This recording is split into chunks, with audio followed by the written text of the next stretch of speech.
Welcome to Snippet Saturday, where we turn back the clock and share some insights from past episodes. And if you enjoyed this episode, please subscribe to Breakthrough Success and leave a review. Alright, let's jump right into the episode. Today's guest for episode 261 of the Breakthrough Success podcast is none other than John Ruhlin. John, it is such a pleasure to have you on the show.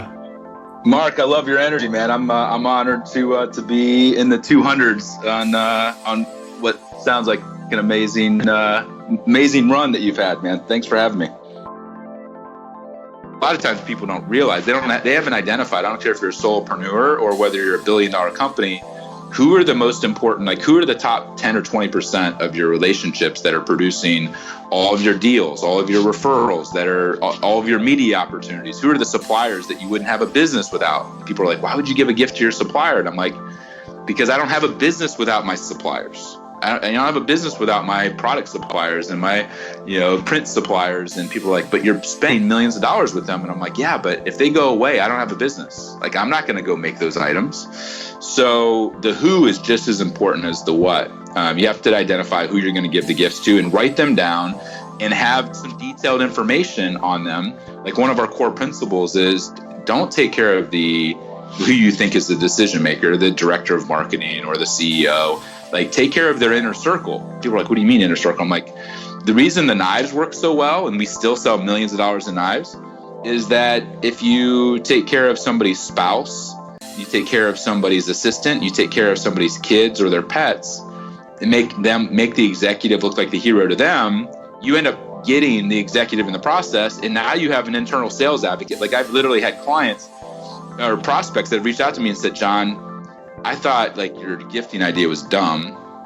I wasn't going to do anything with it. Then you started sending me these gifts and you included my wife. Now my wife is asking before we go to bed, have you done anything with John lately? Are you going to sit down with him for dinner? He's like, I feel like I'm sleeping with your sales rep. And so taking care of somebody's inner circle and honoring them in a way, and not in a manipulative way, but just honoring the fact that, for me, I'm married, I got 3 kids. I'm nothing without my wife. She's the rock of our family. I'm nothing without, I have 3 assistants. I'm nothing without them because they're the ones that actually do all the heavy lifting. And most of the time, those people get treated like arm candy, or they get treated like pawns or like gatekeepers. They get treated like crap. And so I take, we started out with a $1,000 a month budget 18 years ago. And now we're up to, this year we'll send out $400,000 in gifts to clients and prospects and suppliers and employees. And so we built up to that over time. 3/4 of that budget, literally $300,000 in that budget, is targeted not at the executive, but at their inner circle, because that's where I can spend $1 and get $10 back in return. Because most of the time, those people, it's they get nothing, or they get disrespected, or they get treated. I've had women come up to me.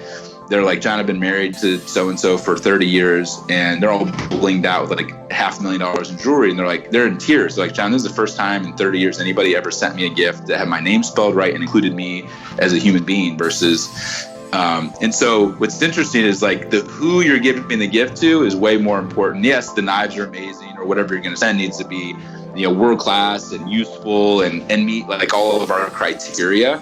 But if you get the who you're giving the gift to wrong, or you don't include their inner circle, or you don't include the handwritten note to go along with it, or you throw your logo on it, if you do any of those things, you could take the exact same gift and get 100 times worse response based upon not taking care of a detail that to us is what determines whether or not something becomes an artifact and something that they're raving on social media about, or whether they're regifting it to goodwill. One detail wrong and game over. You just wasted, I don't care if it's $5 or $5,000 on the gift. It's the little things leading up to the gift are that important.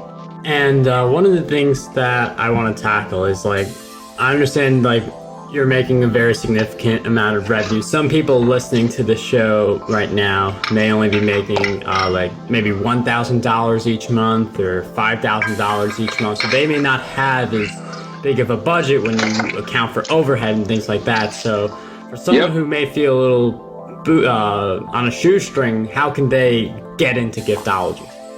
Yeah.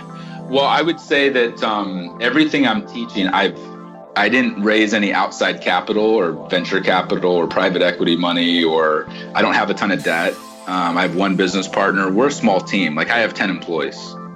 I've outsourced a lot of my stuff. I've partnered with my suppliers to give me dedicated staff to be able to play at a Fortune 500 level, but still be a small company. So I started, selling knives to Mr. and Mrs. Jones and bootstrapped and supplied my own money along the way. So I would say that whatever you're doing, whether you're making let's say you're making $1,000 a month profit.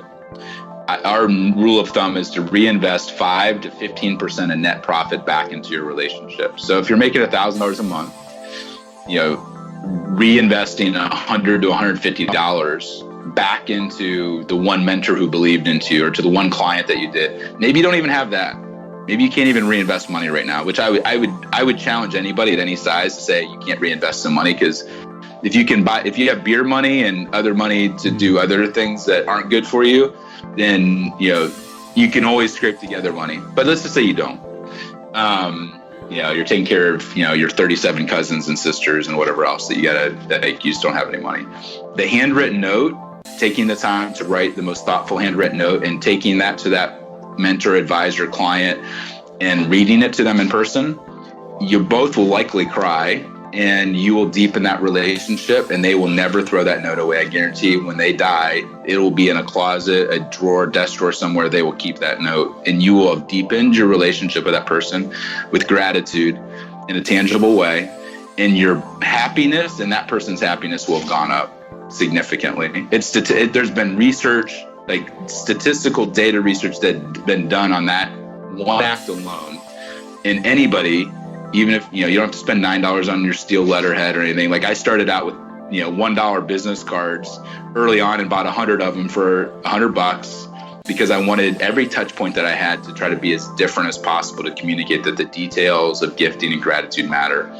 And so I love talking to people that are just getting started or that are bootstrapping it, because guess what? Like I was the kid in the dorm room bootstrapping it on my own. Like I grew up one of 6 kids. We were poor. Like I wasn't the kid wearing Air Jordans and British Knights back in the 80s. I was the kid wearing hand-me-downs from the garage sale. I didn't have any silver spoon, trust fund to get this started. So it's not that I didn't have, like we weren't poor, like we didn't have enough money to eat poor. So it's not like a rags to riches story, but we were like lower income. And so what I'd say is that anybody, if you want to commit to this, don't do it once. Anybody that's going to do it needs to commit to doing it for 3 years, because a lot of the things that we didn't land the Cubs until after doing gifting for 7 years to them. Most people give up after 7 minutes. So you have to be consistent with it and be willing to push through some of the valleys and some of the tough times to be able to get to the other side of things. And so what I'd say is that you'll never regret pouring into your most valuable relationships, whether it's making $1,000 a month or whether you're making $100,000 a month. There's more zeros there, but the percentages of what we recommend from a core value perspective of reinvesting 5 to 15% of net profits back into people, that number doesn't change whether you have a $100,000 business or a $100 million business. The numbers stay the same. Want to connect with other listeners? Make sure you join us all in the official Breakthrough Success Facebook group, which you can find over at markgabberti.com/Facebook, which will be in the show notes. There are weekly giveaways and a supportive community waiting for you in the group. We hope you enjoyed today's snippet, and we'll see you next time.